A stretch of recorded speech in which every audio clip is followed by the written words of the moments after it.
Esse episódio tem um grande problema. Uma hora ele acaba e quando ele acaba a gente pensa, agora The Boys só ano que vem.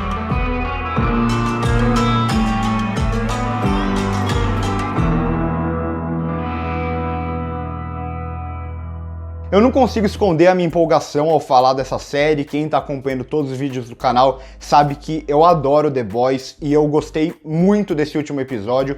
Achei um fechamento super digno para essa segunda temporada que foi excelente. Mas eu não vou falar de toda a segunda temporada nesse vídeo e apenas do último episódio, como eu tenho feito todas as semanas. Mas a gente vai falar ainda hoje sobre toda a segunda temporada numa live que vai ter hoje às 9 horas da noite. Aí vai participar eu e o Gui Pin aqui do canal também, e aí a gente vai debater toda a temporada, também brincar com essa série, que é super divertida, mas não é só diversão. E por isso eu começo esse vídeo perguntando sobre o que você acha que é The Boys. Se a sua resposta for uma série de super-heróis ou uma série de comédia, bom, provavelmente você não esteja entendendo muito bem qual é a proposta da série. E por que eu falo isso? No episódio passado eu fiquei espantado com o número de pessoas que se incomodaram pelo simples fato de eu fazer uma conexão entre a série e a política americana do momento. Claro, teve gente que falou com muita educação, falando que acha que eu não deveria me envolver com política, enquanto outras pessoas ficaram indignadas, falaram, fala da série e não fala de política. Mas bom, como que eu vou fazer uma crítica de The Boys sem fazer menção à política norte-americana atual, sem falar das questões sociais atuais e sem falar também das temáticas sérias que a série aborda? Porque sim, The Boys, ela é uma sátira, ela usa os super-heróis até como um escudo, ou melhor, como uma atração para você que gosta de super-heróis assistir a série. Só que na verdade The Boys é muito mais do que uma série de super-heróis, isso eu não canso de repetir. Ela é uma série socialmente muito relevante e que toca em temas políticos sem nenhuma vergonha, e a gente vê isso aqui nesse episódio de novo. Então a gente já tinha visto há um bom tempo que a Stormfront era nazista, a gente já sabia disso, mas aqui nesse episódio eles vão ainda mais a fundo na crítica nesse sentido. Então vão ter críticas mais sutis, como por exemplo quando ela fala pro Homelander sobre o Stan Edgar e ela fala, ele até que é bom pra laia dele. Se você não prestar atenção, você pode passar despercebido esse diálogo, mas esse pra laia dele nada mais é do que ela falando isso porque ele é negro e ela odeia os negros. O mesmo vai acontecer no diálogo entre o Stan Edgar e ali o líder religioso, o líder daquela seita, que nada mais é do que uma referência claríssima à cientologia. Se vocês não sabem o que é cientologia, pesquisa aí, porque é algo muito evidente aqui na série. E rola uma pergunta ali de por que a Stormfront não gosta do A-Train?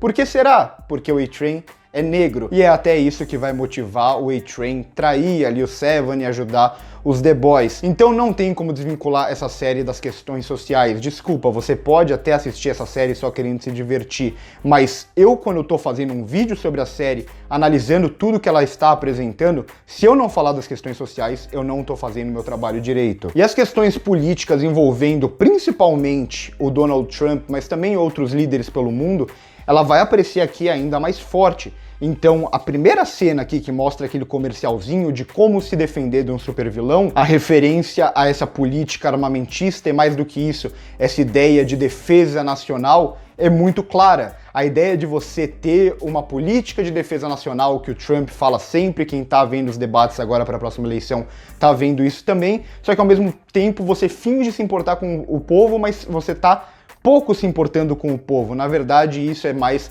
um discurso que você sabe que vai atrair eleitores. Aqui a série ela também vai mostrar o outro lado e a gente vai ver no final do episódio o que deveria ser o outro lado da moeda, como também tá todo cagado. E aí a gente tem a revelação no último episódio que ninguém acertou. Eu falei aqui que achava que era a Cindy pelo poder, muita gente falou que possivelmente era a igreja e tal, das pessoas explodindo a cabeça ali no episódio da audiência, mas a gente viu no final que ninguém tinha como acertar porque simplesmente não tinha sido apresentado pra gente ainda que aquela deputada na verdade é uma sup e ela esconde isso muito bem. Então aqui a série ela tem uma carga muito otimista nesse último episódio, então a gente vê quase que um final feliz para alguns personagens, é verdade, tem momentos muito trágicos, mas ao mesmo tempo ela fala pra gente, olha, tá tudo cagado, não importa o lado que você é. Se você olha para um lado, você vê a Voight, se olha para outro lado, você vê essa deputada. Mas passada essa longa introdução inicial, eu vou tentar aqui abordar alguns momentos do episódio, porque esse episódio não foi só política, esse episódio teve muito escapismo também, aqueles momentos que a gente se diverte vendo algo que talvez na vida real a gente não fosse se divertir muito, mas aqui na série é bom demais. Eu acho que vocês já sabem da cena que eu tô falando. O episódio ele já vai iniciar estabelecendo 3 formas de confronto contra a Voight. Então a gente vai ter o primeiro confronto, que é o que os The Boys estão tentando estabelecer, e mais do que a Voight também, ao Homelander, a Stormfront, que é o combate direto, é o uso da violência. A gente tem o segundo recurso, que é aquele que o Hughie e a Starlight estão buscando, que é da forma correta, é tentar buscar informações e incriminar aquelas pessoas que são realmente criminosas. E aí a gente tem a terceira forma de combate, que é o não combate, é você ficar na posição que você tá e fingir que não tá vendo isso, o que ao primeiro momento parece que a Maeve vai fazer quando ela recusa tudo aquilo, mas depois a gente vê que ela vai voltar atrás nisso. Comentem aí embaixo se vocês não acharam que a Maeve meio que surgiu em determinados momentos aqui, tanto no momento para lutar contra a Stormfront, quanto no momento para não deixar o Homelander matar o Butcher. Eu confesso que essa foi o único detalhe aqui de roteiro que me incomodou um pouquinho. E aí a gente vai ver no final que essas duas formas principais de combate, tanto a do Butcher quanto a do Hughie e da Starlight, elas vão ser usadas de alguma forma. A gente vê o Hughie aqui mais uma vez tentando fazer alguma coisa, mas parece que o Hughie ele nunca consegue fazer nada, porque até quando ele tá tentando fazer alguma coisa útil, parece que as informações caem de bandeja na mão dele, e que foi o que aconteceu com o N-Train entregando ali todos aqueles arquivos da igreja. O episódio também ele vai trazer de novo a ideia de paternidade e maternidade, então a relação dos filhos com os pais, relações super complicadas. Então vai ter aqui bem rapidamente a da Starlight com a mãe, e reparem que a Starlight não chama mais a mãe de mãe, e sim pelo nome dela. A gente vai ter também o Butcher aqui e a relação dele com o Ryan, então é finalmente a redenção do Butcher, que vem sendo construída durante toda a segunda temporada. Sim, o Butcher ele continua sendo um filho da puta. A gente viu que ele vai fazer acordo com o Stan Edgar para entregar o menino para CIA e permitir que esse menino talvez seja criado de uma forma que ele se torne um novo Homelander. Mas a gente vê que ele acaba voltando atrás e mostrando esse lado mais humano dele que vem sendo construído durante toda a temporada. Ainda assim, no final, o Ryan vai ficar com a Cia, vai ficar ali com a Mallory. Eu acho que ele pode vir a ser criado pela Mallory, ela que perdeu os netos dela, não sei, comentem aí embaixo se vocês concordam comigo.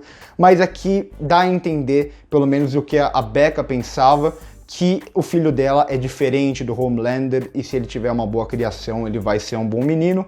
Isso a gente vai ter que esperar para ver se realmente vai ser ou não, porque a gente vê aqui nesse episódio que ele é muito poderoso, capaz de fazer aquilo que vocês viram, aquele estrago grande com a Stormfront. E a gente vai ter também restabelecido alguns dos casais aqui da série, então a Starlight e o Hughie. Eu até comentei em uns vídeos atrás se aquele episódio que eles se separam seria a separação, e aqui a gente vê que o Hughie deixa bem claro que ele não vai desistir dela, e os dois vão ficar juntos, pelo menos por enquanto. E o mesmo com a Kimiko e o French, que agora eles se entendem cada vez mais. O French começa a aprender a língua dos sinais, eles vão ter uma participação, principalmente o French, tão grande aqui no episódio, mas eu tô achando bem bonita essa relação deles. Eu falei anteriormente na série que parecia que eles não sabiam muito bem o que fazer com a Kimiko e o que fazer com o French durante a temporada, mas pelo menos eles conseguem resolver o arco deles, pelo menos nesse segundo ano. Vamos esperar o terceiro ano para ver como que vai se desenvolver essa relação. E aí a gente chega ao momento mais aguardado do episódio, que é a luta contra a Stormfront. A luta só entre as mulheres, porque a gente vê que os homens presentes ali,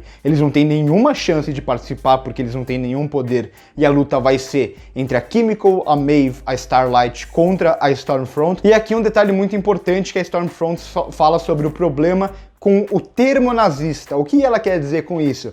Que tem muitas pessoas que defendem ideias que remetem bastante ao nazismo, ideias super racistas, por exemplo, ideia de supremacia de uma raça, mas essas pessoas, se elas não forem chamadas de nazistas e não forem vistas como alguma ligação com o nazismo, aí tudo bem defender essas ideias. O problema é só o termo nazista. Então, se não tiver o termo nazismo, você pode fazer as mesmas ideias sem que você seja punido. E isso fica muito claro aqui com algumas das ideias que ela fala aqui na série, como por exemplo a de racismo contrário, racismo contra o branco, ou a tentativa de dominação contra os brancos, uma ideia que é super antiga. Quem conhece, por exemplo, o Charles Manson sabe que isso era uma das lutas dele, e a gente vê que esse tipo de ideia de racismo reverso, por exemplo, é reproduzido até hoje.